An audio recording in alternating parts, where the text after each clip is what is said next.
Welcome to ChristiTutionalist Politics Podcast, aka CTP, in association with TheLibertyBeacon.com, and I am your host, Joseph M. Leonard, and that's Leonard. CTP is your no muss, no fuss, just me, you, and occasional guest type podcast. I really appreciate you tuning in. As Graham Norton would say, let's get on with the show! Hello, everybody. Welcome to Constitutionalist Politics again. And joining us today is Kristin Sposato. And yeah, I'm part Italian on my mother's side. And while this, of course, is her married name, not her maiden name, it's like Sposato. Sounds like a pasta or an Italian dessert. I ain't tried it yet. My husband would love that. His name is Tony. And he likes to kid with people and tells people at first his name is Tony Soprano. And he kind of looks like that. And they usually like do a double take and say, really? And he says, no, it's Sposato. And I joke a lot about people's names, not to be mean, but to be lighthearted, because people who watch and listen to the show know I can never pass on lame puns, but mostly name association. You joke around, it's more likely to stick in somebody's brain that way. It is. And when you have a book like you do, you certainly want them to remember your name. But it is spelled Kristine, last name Sposato. And for those on BitChute, Brighteon, Rumble, and YouTube behind the scenes video, you could see her holding up her book, which we will, of course, get into. But the proverbial necessary first question, who the heck are you? Where are you from? All the nitty gritty. I am happy to share nitty gritty. Well, not all of it, but some of it. We want to know the skeletons in the closet. All the juicy stuff. Well, let's see. I am originally from Wisconsin, and so I'm a cheesehead. I'm a Midwestern girl. Grew up on a little farm, and I can still consider Wisconsin home. I love it there. Came to Colorado in my 30s and have been here ever since. So I live on the western slope of Colorado, which is near the Utah border, with my husband and our 2 Australian Shepherd dogs. And it's just quite lovely here. And I was in higher education for 20 years. I was a higher education administrator, and which I loved. I loved my job. I loved students. I loved education. I loved learning, and had a reverence for education. And over the years, the last years that I was still at the university, it became progressively more woke. The liberal philosophies and mentality came in and just took over. And I know I was a moderate. I wasn't necessarily even a conservative. And it just became so oppressive and so offensive. The things that were openly said, communicated, the things that were pushed not only on staff, faculty, but also on students and parents, that it just became a really hostile environment. My husband and I retired, and that's when we moved to the western slope of Colorado.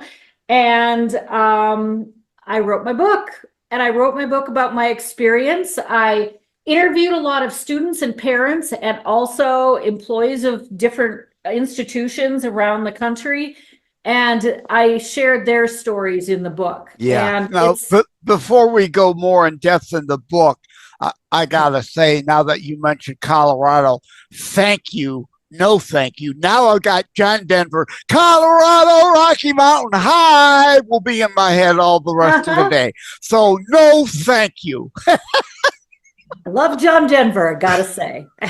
I'm a huge fan.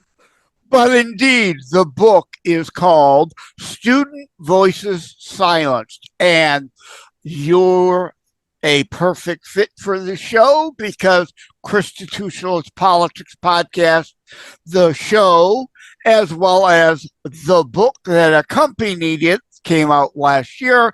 There is a whole section on protecting children / school reforms. Right. That I go into. Indeed, what I call the new core R's. They're more about peddling radicalism, raunch, perversion, and racist garbage through CRT. They're not helping tamp down racism. They're actually inflaming racism. As the old core R's, of course, reading, writing, arithmetic, history, there's an R in there. And I like to joke virology, even though the R don't belong there. A lot of our kids are too stupid to know the R don't belong there. Science, the same thing, right? China isn't peddling genderism. They're teaching biology. Yeah. Yeah. It's just shocking. And Joseph, I wrote this, this book was published a year ago, last summer. And even at that time, people would say to me, no, it's not that bad. It's really not that bad. And I'm pleased that over the last year, unfortunately, it's come to light because of all the protests that were taking place on college campuses. So it really was elevated into people's consciousness how bad it is. But a year ago, I was feeling like I kind of had to fly under the radar and be careful who I talked to about the book, because so many people were offended by me talking about colleges are indoctrinating your kids. And now I'm glad that it's an open conversation and people are knowing what's going on in K-12. People are understanding what's going on in higher education. And God can use things for his purpose.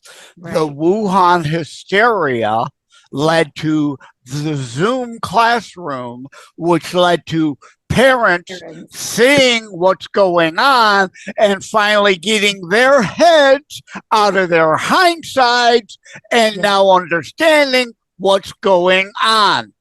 And from what you're saying, there's still a whole lot of people, probably people without kids or people who just see school as, they're the daytime babysitter, don't pay any attention, therefore no clue what's going on.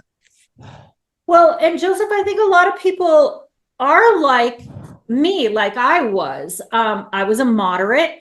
And, you know, when the universities started coming to me saying, you need to introduce this curriculum into what you're doing with students.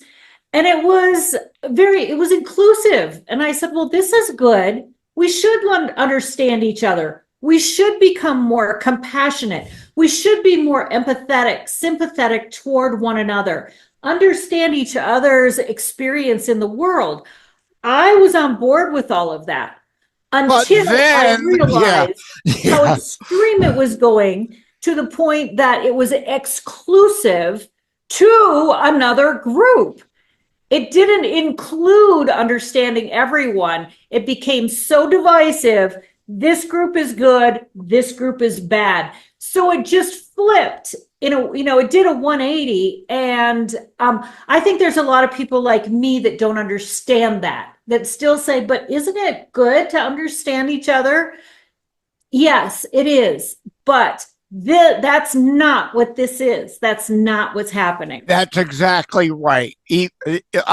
on my terrorstrikes.info website, on the quotes page from my Terror Strikes Coming Soon to a City Near You book, I put, it's not in, I mentioned Animal Farm in the book by way of making additional point beyond what Orwell did. But on my quotes page at terrorstrikes.info, indeed, at the top, I start with, if Orwell were alive today, his sequel, the line would be, some animals get more equity in the form of special rights than other animals, because it's not about equality, it's about pandering special rights to some, and as you said, to the exclusion, not inclusion. DEI is not about inclusion,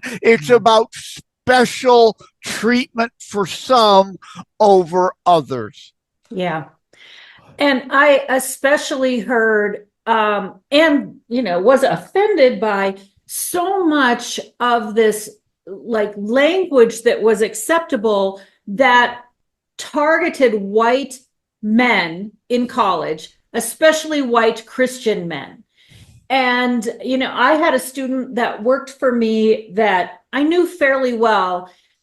He started working for me over the summer semester, and as summer, fall semester went on, he was more and more withdrawn, wasn't as engaged, and finally he made an appointment and came in and talked to me and said, I'm resigning, I'm quitting. And I said, well, tell me about that. Tell me why, what's going on with you? And he said, I don't belong here. Okay, tell me some more about that.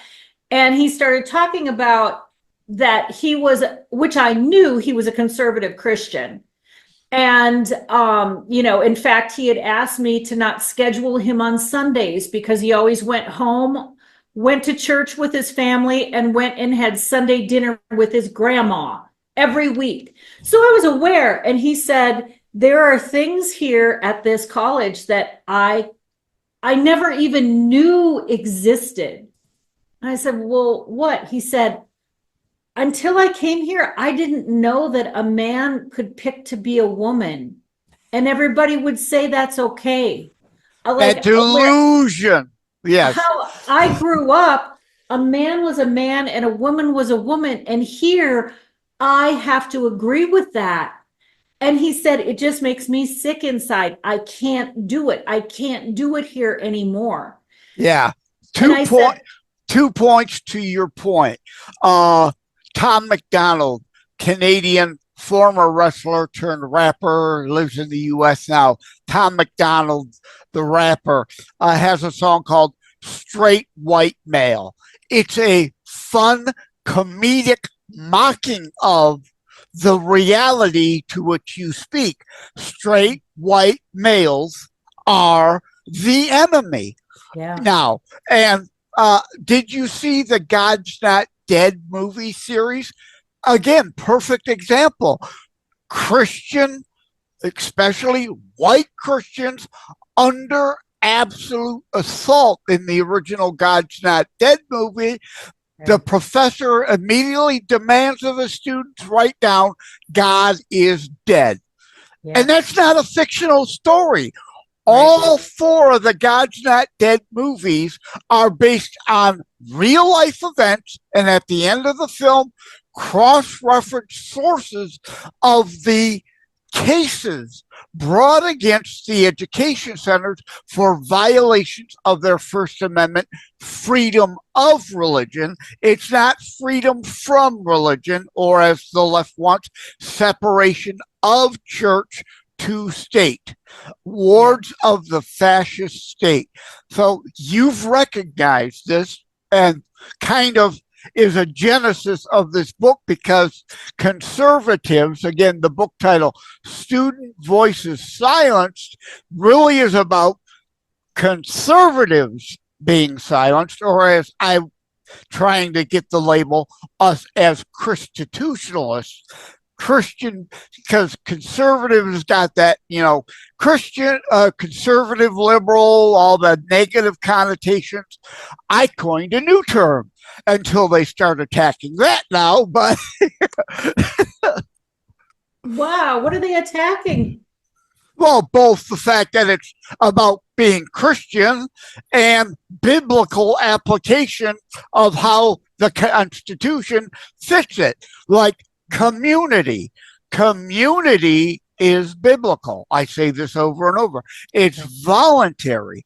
It is your and my Christian duty, personal commandment to be our brother's keeper through charity, which is voluntary. It's about lifting up. Communism, the bastardization of community, because Jesus wasn't a socialist. Yes, we are to take care of one another, but it also says a distinction between the unwilling versus the unable. I have no obligation to those who are unwilling to do anything for themselves. Communism, forced, theft, redistribution. It is not biblical. Right.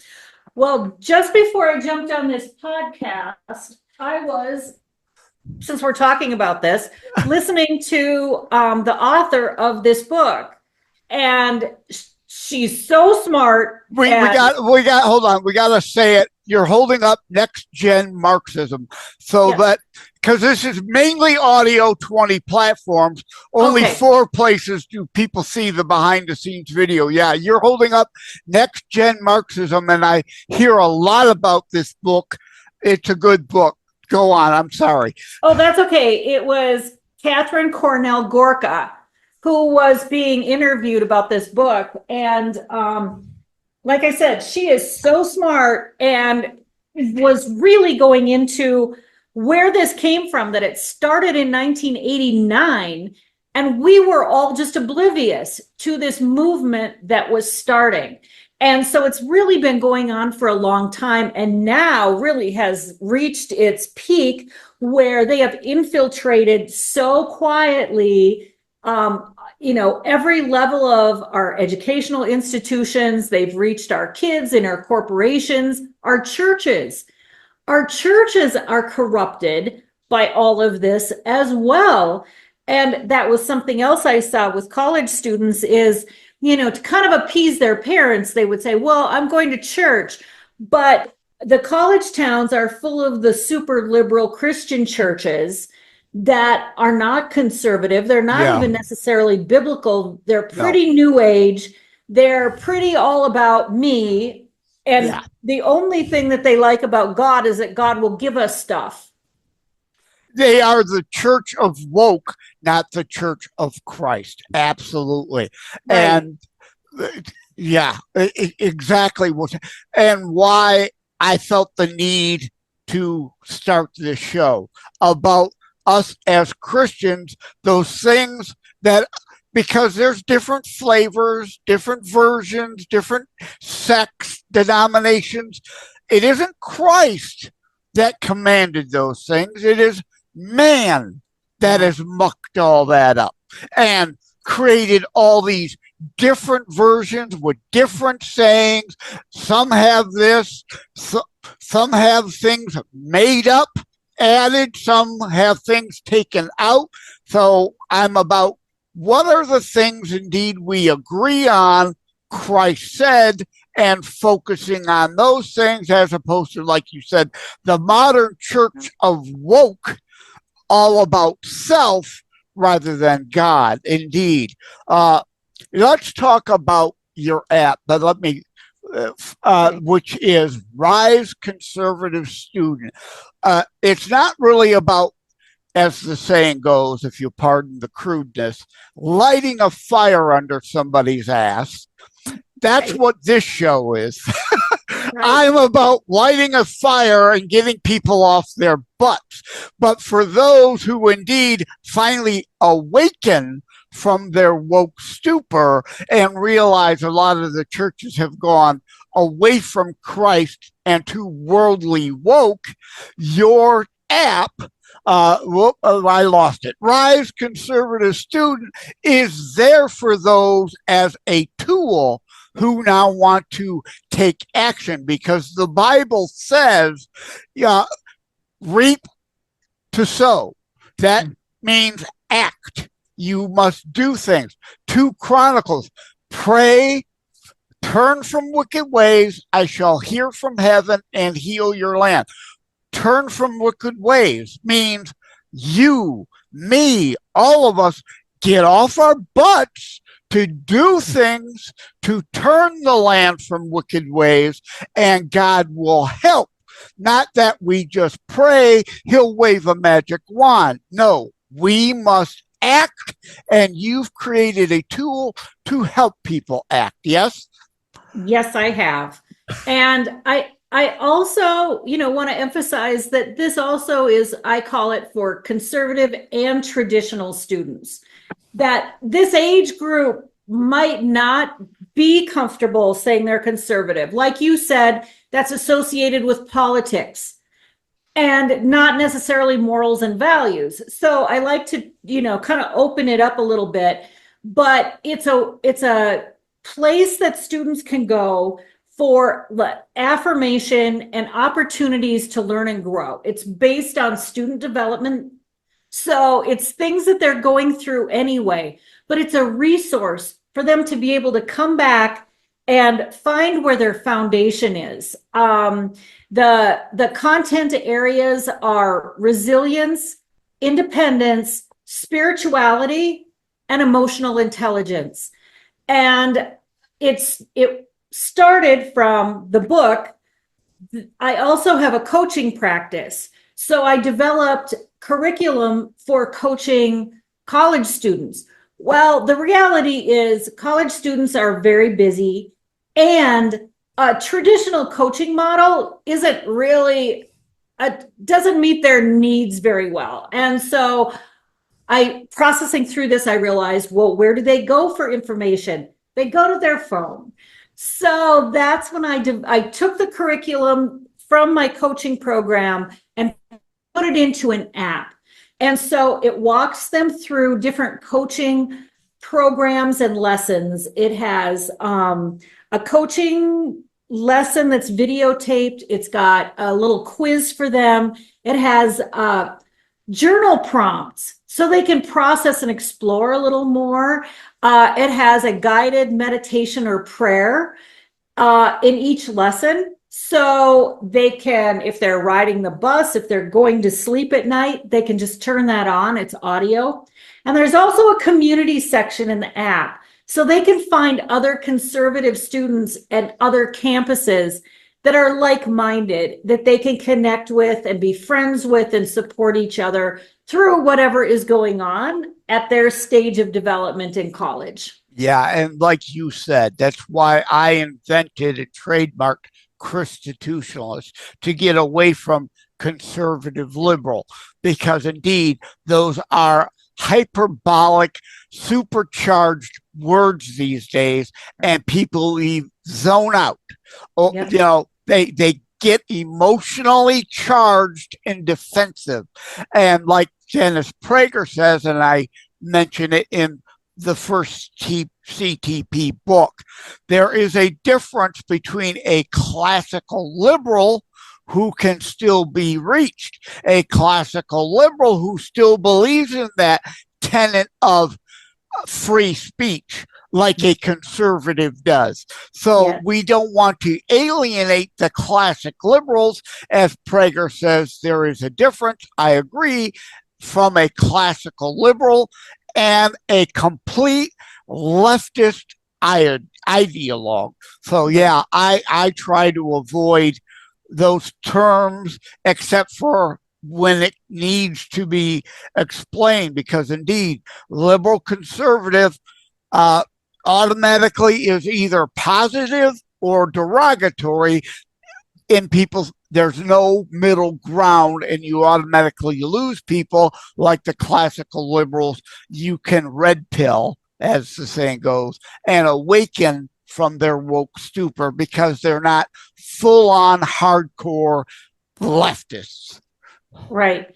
And that's why I think that, both my book, Student Voices Silenced, and the app is very helpful and in a lot of ways necessary for all parents to really understand how to have conversations with their kids, know and be prepared for what their kids are going to be going through in college.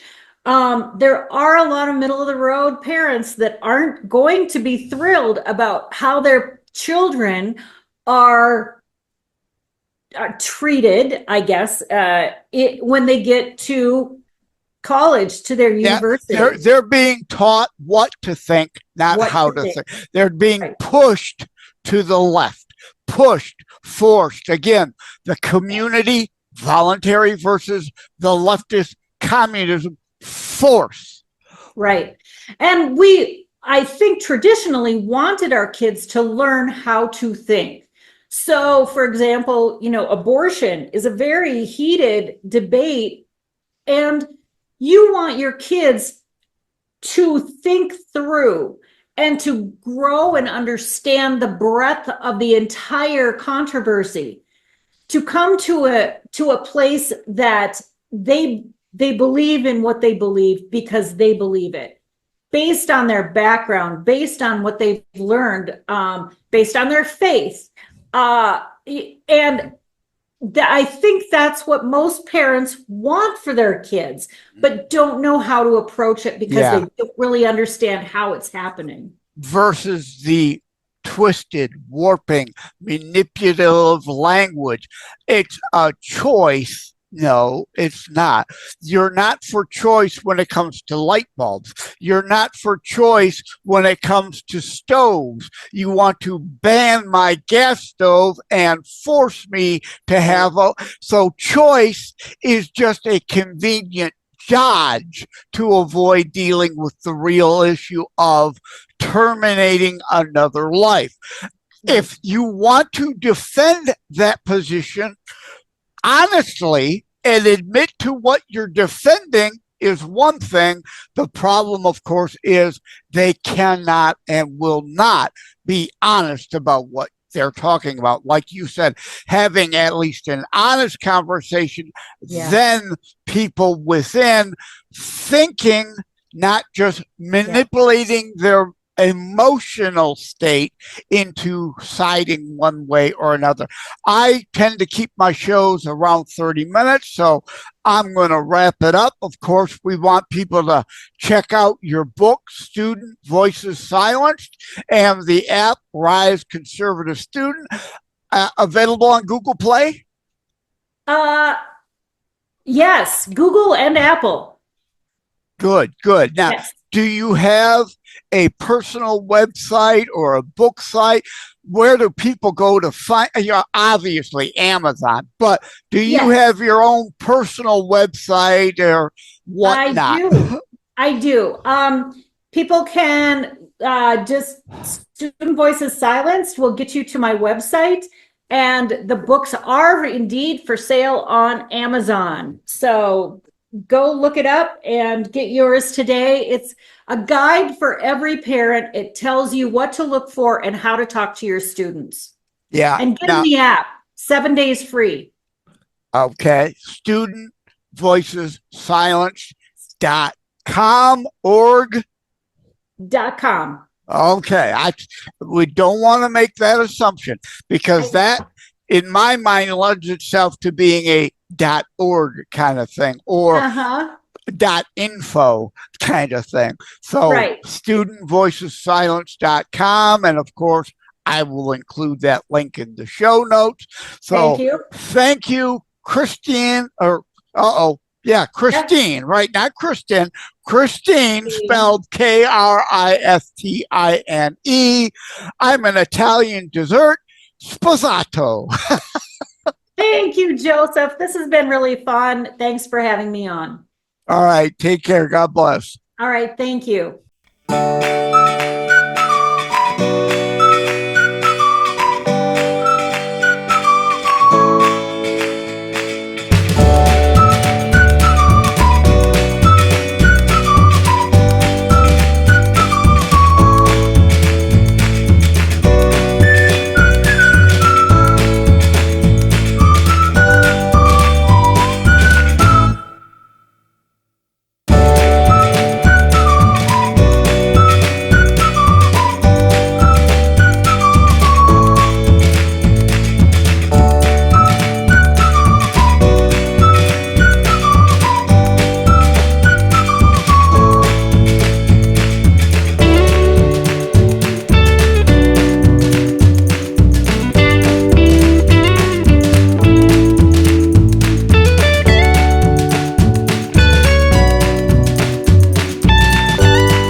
from my heart, take care, God bless.